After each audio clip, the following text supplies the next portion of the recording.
आंदोलन जारी रहेगा। जरूरत पड़ेगी तो हमारी पार्टी और मैं खुद जेल जाने के लिए तैयार हूँ। लाठी खाने को तैयार है। जेल जाना तो लाठी खाना है, पहले भी हम लोग लाठी खाए। पासवानों के मुद्दे पर पशुपति कुमार पारस अब नीतीश कुमार से आर पार की लड़ाई के मूड में है।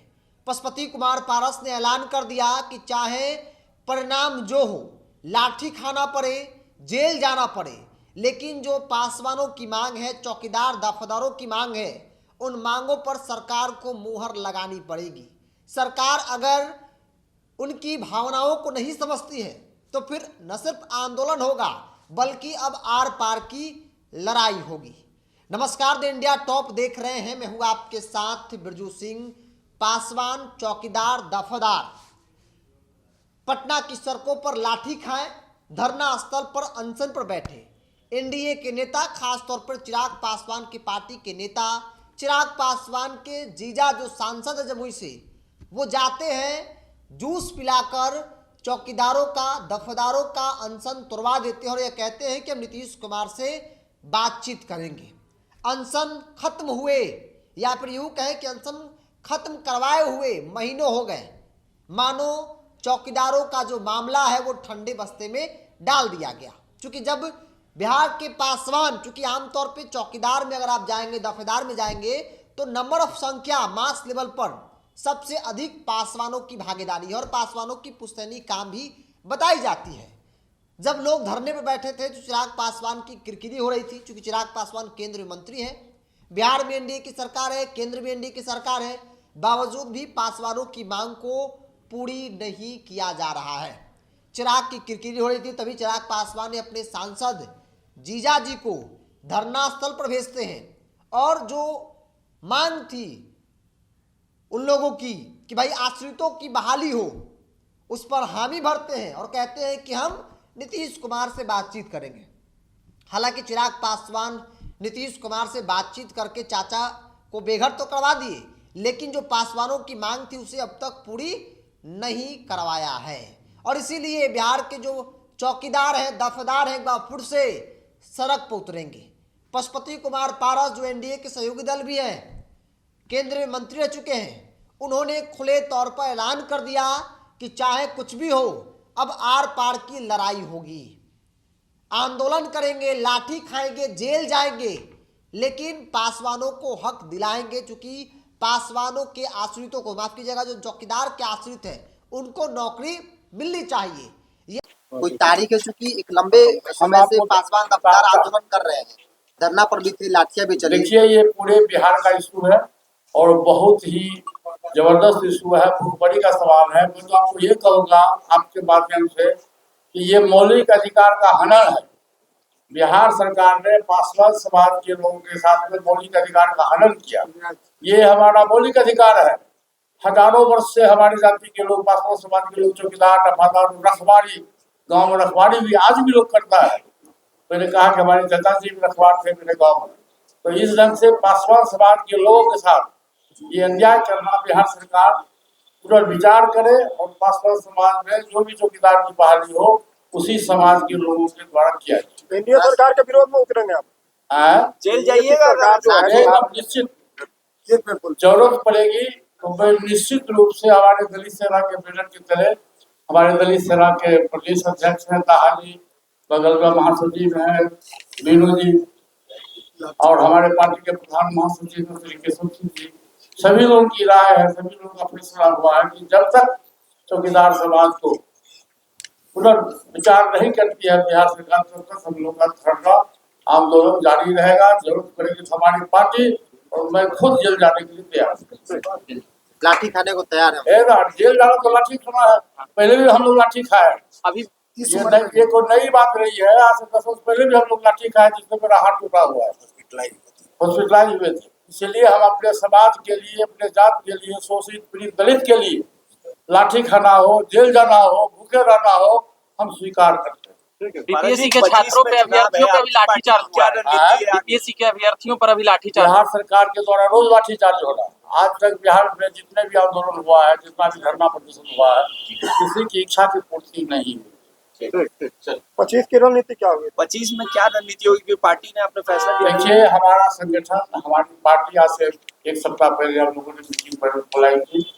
हमारे प्रदेश के जितने पदाधिकारी थे सभी लोगों की बैठक थी, जिलाध्यक्षों की बैठक थी, दलित सेना के जिलाध्यक्ष और पदाधिकारियों की बैठक थी।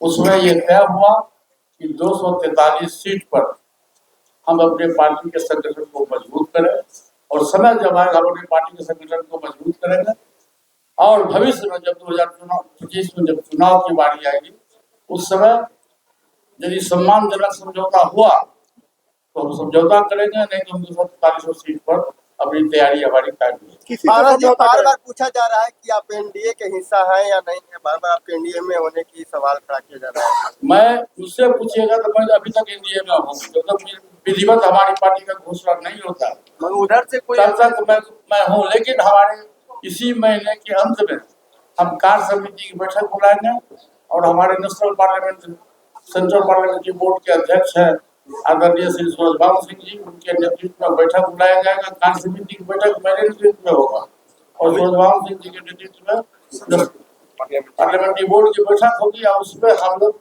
तय करेंगे और दिसंबर के अंतिम जब समय आएगा 25-26 दिसंबर को तो हम लोग विधिवत घोषणा करेंगे कि भविष्य की रणनीति हमारी क्या हो। लेकिन आपको एनडीए के लोग आपको हिस्सा नहीं मान रहे हैं एनडीए का। ठीक है, नहीं मान रहे, नहीं मानने दीजिए। मैं अभी तक एनडीए में हूँ, जब तक हमारा घोषणा नहीं करते हैं तब तक मैं एनडीए में। 2 दिनों की आपकी बैठक चली, कहा गया कि 28 तारीख को फैसला लेंगे, फैसला नहीं लिए।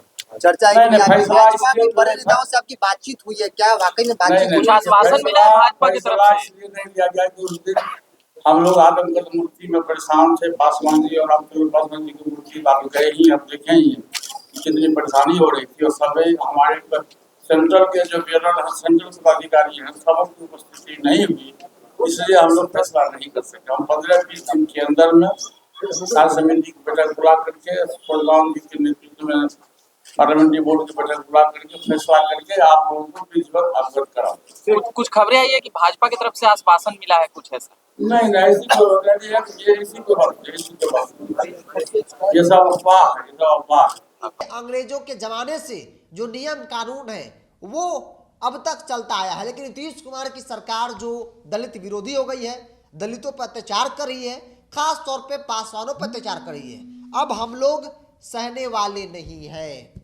2025 से पहले पशुपति कुमार पारस के यह ऐलान ने एनडीए के अंदर खलबली मचा दी है, चूंकि बात अब 5% वोट बैंक की है कि अगर पासवान नाराज हो गया तो फिर चिराग भी काम नहीं आएंगे, क्योंकि पासवानों का जो सबसे बड़ा मुद्दा है वो चौकीदारी बचाने का है, आश्रितों की बहाली कराने का है, जिस पर नीतीश कुमार की सरकार बिल्कुल मौन है।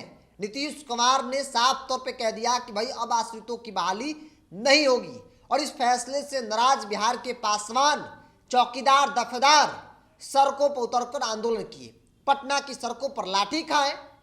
इतना ही नहीं बल्कि जब वो धरना स्थल पर बैठे थे, अनशन पर बैठे थे, तब चिराग पासवान के पार्टी की सांसद अरुण भारती जाते हैं, उनका अनशन तोड़वा देते हैं, यह कहकर कि हम नीतीश कुमार से बातचीत करेंगे। महीनों बीत गए, अब तक कोई बातचीत नहीं हुई है, कोई उस पर रिजल्ट नहीं आया है और इसीलिए अब पशुपति कुमार पारस ने मोर्चा संभाल लिया है। पशुपति कुमार पारस ने खुले तौर पर मीडिया के सामने ऐलान कर दिया कि हम और हमारा दलित सेना के बैनर तले हम लोग आंदोलन करेंगे अगर नीतीश कुमार पासवानों की मांग को पूरी नहीं करते हैं तो एक बड़ा सवाल है कि भाई अगर ये परिस्थिति रही, चूंकि बेशक अभी आपको लग रहा हो कि पासवान शांत है, लेकिन जो उनकी मांग है वो शांत नहीं हुई है। एक बार फिर से पटना की सड़कों पर आपको बड़ा आंदोलन दिखेगा, एक बार फिर से आपको यूं कहा जाए कि भाई पुलिस लाठियां चलाएगी तो चले, उससे कोई फर्क नहीं पड़ेगा। तमाम जो संगठन के लोग हैं, पशुपति कुमार पारस के पार्टी के जो लोग हैं, दलित सेना के जो लोग हैं, वो लाठी खाने को भी तैयार है। पशुपति कुमार पारस ने यह भी कहा कि इस उम्र में जेल जाना पड़े, लाठी खाना पड़े, तब भी हम खाएंगे, आंदोलन करेंगे, जेल जाएंगे, लेकिन पासवानों की लड़ाई हम लड़ेंगे। पासवानों की हक और अधिकार के लिए तब तक लड़ेंगे जब तक नीतीश कुमार उनकी बातों को नहीं मान लेते हैं, आश्रितों की बहाली फिर से शुरू नहीं कर दी जाती है, तब तक यह लड़ाई जारी रहेगा। और पशुपति कुमार पारस का यह ऐलान एनडीए गठबंधन के नेताओं के लिए, खास तौर पे पासवान जाति से आने वाले नेताओं की मुश्किलें को बढ़ा सकती है। पासवान जाति के अलग अलग जो नेता हैं, विधायक, एमपी, एमएलए जो है, एमएलसी जो है, उनका बयान पक्ष में है लेकिन सरकार पक्ष में नहीं है। उनकी सरकार है, बावजूद भी वो अपनी सरकार से पासवानों की हक की बात को नहीं मनवा पा रहे हैं। चिराग पासवान भी वही है।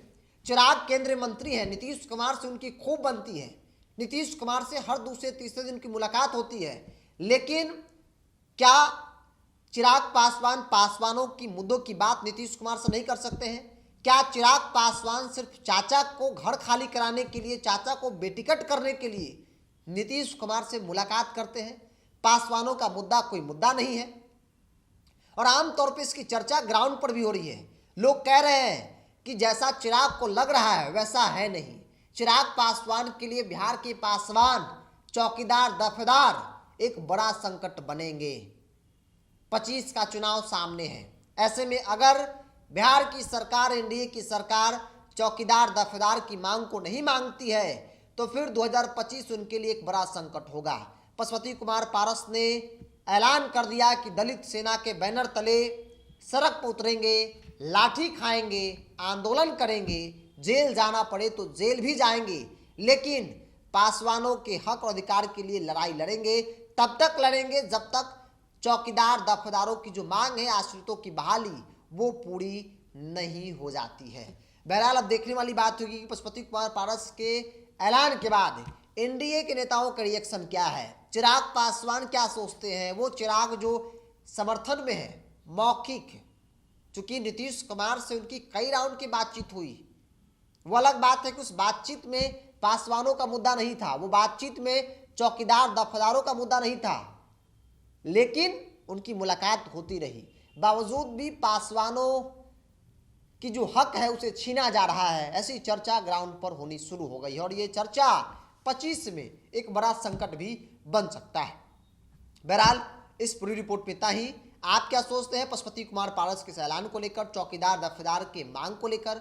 आप अपनी राय को कमेंट्स बॉक्स में रखिए। अगर आप मेरे चैनल को यूट्यूब पर देख रहे हैं तो सब्सक्राइब कर लीजिए, फेसबुक पर देख रहे हैं तो पेज को लाइक और फॉलो कर लीजिए।